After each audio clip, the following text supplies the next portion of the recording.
കശ്മീർ പഹൽഗാം ഭീകരാക്രമണത്തിൽ കൊല്ലപ്പെട്ടവരുടെ എണ്ണം 29ആയി. ബാരാമുള്ളയിൽ പാക് ഷെല്ലാക്രമണത്തിന് തിരിച്ചടി നൽകിയ ഇന്ത്യൻ സൈന്യം 2 ഭീകരരെ വധിച്ചു. സൗദി സന്ദർശനം വെട്ടിച്ചുരുക്കി ഡൽഹിയിൽ തിരിച്ചെത്തിയ പ്രധാനമന്ത്രി നരേന്ദ്രമോദി, വിദേശകാര്യമന്ത്രി എസ് ജയശങ്കർ, സുരക്ഷാ ഉപദേഷ്ടാവ് അജിത് ഡോവൽ എന്നിവരുമായി കൂടിക്കാഴ്ച നടത്തിയിട്ടുണ്ട്. അതേസമയം അമിത്ഷാ കേന്ദ്ര ആഭ്യന്തരമന്ത്രി ശ്രീനഗറിൽ തുടരുകയാണ്.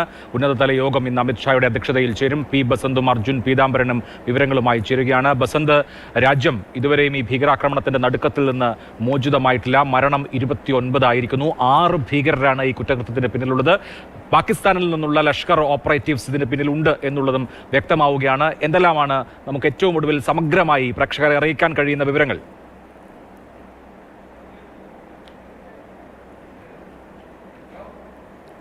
അഭിലാഷ്, ഇപ്പോൾ ബാരമുള്ളയിലാണ് ഊറിയിൽ നുഴഞ്ഞുകയറ്റക്കാരായ 2 ഭീകരരെ സുരക്ഷാ സേന വധിച്ചിട്ടുള്ളത്. ഇവരിൽ നിന്നും വലിയ തോതിലുള്ള ആയുധങ്ങളും പിടിച്ചെടുത്തിട്ടുണ്ട്.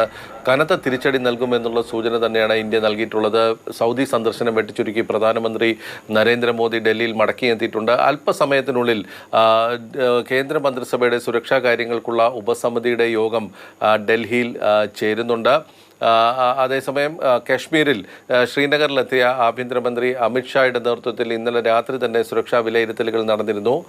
മുഖ്യമന്ത്രി ഒമർ അബ്ദുള്ള, അതോടൊപ്പം തന്നെ ലഫ്റ്റനന്റ് ഗവർണർ മനോജ് സിൻഹ അടക്കമുള്ളവരാണ് ഇന്നലെ രാത്രി ചേർന്ന സുരക്ഷാ യോഗത്തിൽ പങ്കെടുത്തത്. അതോടൊപ്പം ഇന്ന് അദ്ദേഹം പഹൽഗാമിൽ ആശുപത്രിയിൽ ചികിത്സയിലുള്ള അനന്തനാഗിൽ ആശുപത്രിയിൽ ചികിത്സയിലുള്ളവരെയൊക്കെ തന്നെ ആഭ്യന്തരമന്ത്രി സന്ദർശിക്കും എന്നുള്ള വിവരം കൂടി പുറത്തു വന്നിട്ടുണ്ട്.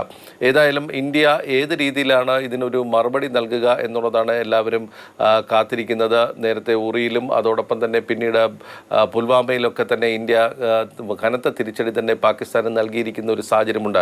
ഏതായാലും പാകിസ്ഥാൻ ഈ വിഷയത്തിൽ നിന്നും കൈകഴുകുന്നു. തങ്ങൾക്കിതിൽ യാതൊരു ബന്ധവുമില്ല എന്നുള്ളൊരു നിലപാടാണ് പാകിസ്ഥാൻ സ്വീകരിച്ചിരിക്കുന്നത്.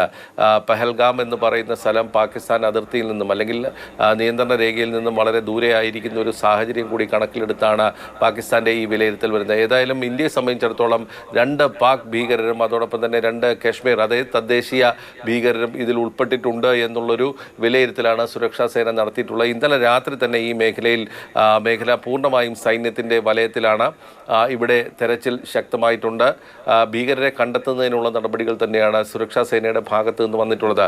പഹൽഗാമിൽ ഇന്നലെ രാത്രി തന്നെ വിനോദസഞ്ചാരികളെ മുഴുവനും ഒഴിപ്പിക്കുന്ന ഒരു നടപടിയിലേക്കാണ് കാര്യങ്ങൾ നീങ്ങിയിട്ടുള്ളത്. ശ്രീനഗറിലും കനത്ത സുരക്ഷയുണ്ട്. പക്ഷേ സാധാരണ ജീവിതത്തിൽ വലിയ തടസ്സം ഉണ്ടായിട്ടില്ല. വാഹനങ്ങൾ ഓടുന്നു. അതോടൊപ്പം തന്നെ സൈനിക സാന്നിധ്യവും ശക്തമാണ്. ശ്രീനഗറിലും കശ്മീരിലാകമാനം തന്നെ ഇപ്പോൾ ബന്ദ് ആചരിക്കുകയാണ്. വിവിധ വ്യവസായ സംഘടനകൾ നടത്തിയ ആഹ്വാനം ചെയ്ത ബന്ദാണ് ഇപ്പോൾ പുരോഗമിക്കുന്നത്. ഒപ്പം അർജുൻ പീതാംബരൻ കൂടി തുടരുന്നുണ്ട്. അർജുൻ, ലഷ്കർ ഇ തോയ്ബയുടെ ഓഫ് ഷൂട്ട് സംഘടനയായ ദ റെസിസ്റ്റൻസ് ഫോഴ്സ് TRF ആണ് ഈ ആക്രമണത്തിന് പിന്നിൽ എന്നുള്ളത് നേരത്തെ വ്യക്തമായിരുന്നു. അവർ വളരെ ടാർഗറ്റഡായി ആക്രമണം നടത്തുന്ന പതിവുള്ള സംഘടനയാണ്. മുമ്പ് 2020 കുൽഗാമിൽ 3 BJP പ്രവർത്തകരെ വധിച്ചിരുന്നു. അങ്ങനെ പല ടാർഗറ്റഡ് കില്ലിങ്സും നടത്തിയിട്ടുള്ള ആളുകളാണ്. ഇന്നലെ അവരുടെ പെരുമാറ്റം ഇപ്പോൾ രക്ഷപ്പെട്ട ആളുകൾ അതല്ലെങ്കിൽ ബാക്കിയായ ആളുകൾ പറയുന്നുണ്ട്, തെരഞ്ഞു പിടിച്ച് പുരുഷന്മാരെ മാത്രം നോക്കി പേര് ചോദിച്ചൊക്കെ നടത്തിയിട്ടുള്ള കൊലപാതകമാണ്. അവർ തമ്മിലുള്ള സംഭാഷണങ്ങൾ പോലും ഇപ്പോൾ പുറത്തേക്ക് വരുന്നുണ്ട്. ഈ ഭീകര സംഘടനയെ അമർച്ച ചെയ്യാൻ രാജ്യം എന്തെല്ലാം കാര്യങ്ങൾ ആലോചിക്കുന്നു?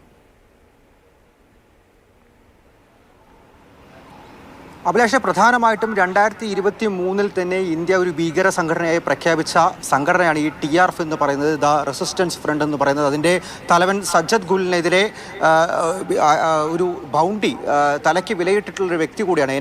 അയാൾക്കെതിരെ അയാളുടെ തലയ്ക്ക് വിലയിട്ടിട്ടുള്ളൊരു വ്യക്തി കൂടിയാണ്. ഏറ്റവും ഉറ്റുനോക്കപ്പെടുന്നത് ഇന്ന് രാവിലെ 11 മണിക്ക് പ്രധാനമന്ത്രി സുരക്ഷാ ഉപദേഷ്ടാവും എല്ലാമായി ചേർന്ന മന്ത്രിസഭ ഉപസമിതി യോഗമാണ്. അതിൽ പ്രധാനമായിട്ടും വിലയിരുത്താൻ പോകുന്നത് സുരക്ഷാ ക്രമീകരണങ്ങൾ, മുന്നോട്ടുള്ള നടപടികൾ എന്തായിരിക്കണം എന്നുള്ളത് തന്നെയാണ്.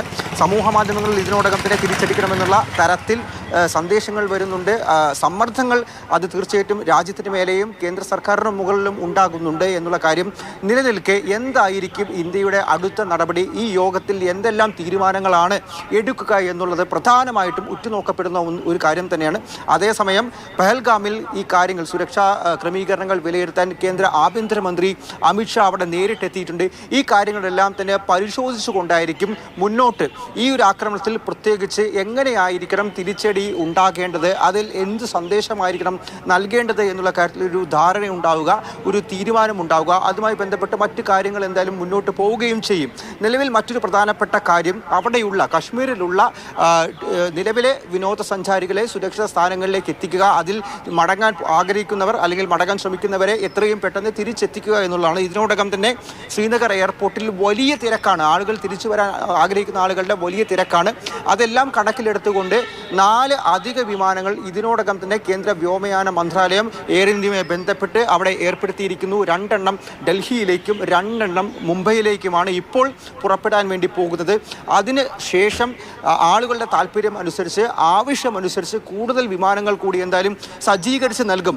ആളുകൾക്ക് സാമ്പത്തികമായി ബുദ്ധിമുട്ടുണ്ടാക്കാത്ത രീതിയിൽ തന്നെ വിമാനങ്ങൾ ഏർപ്പെടുത്തി കൊടുക്കുമെന്നുള്ളതാണ് നിലവിൽ കേന്ദ്ര സർക്കാർ വൃത്തങ്ങൾ അറിയിച്ചിരിക്കുന്നത്. അതുമാത്രമല്ല എയർ ഇന്ത്യ ഒരു കാര്യം കൂടി വ്യക്തമാക്കിയിട്ടുണ്ട്.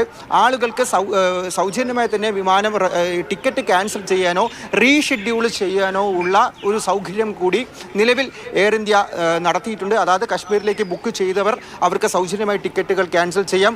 ഒപ്പം തന്നെ നേരത്തെ യാത്ര മതിയാക്കി നാട്ടിലേക്ക് തിരിച്ചു വരാൻ ആഗ്രഹിക്കുന്നവർക്ക് സൗജന്യമായി തന്നെ ടിക്കറ്റുകൾ റീഷെഡ്യൂൾ ചെയ്ത് നേരത്തെ ഒരു ദിവസമാക്കി ഇന്നോ നാളെയോ ആക്കി അവർക്കെല്ലാം അവരുടെ സ്വദേശങ്ങളിലേക്ക് തിരിച്ചെത്താൻ വേണ്ടി ഒരു വഴി കൂടിയാണ് ഇപ്പോൾ എയർ ഇന്ത്യ ഒരുക്കി നൽകിയിരിക്കുന്നത്.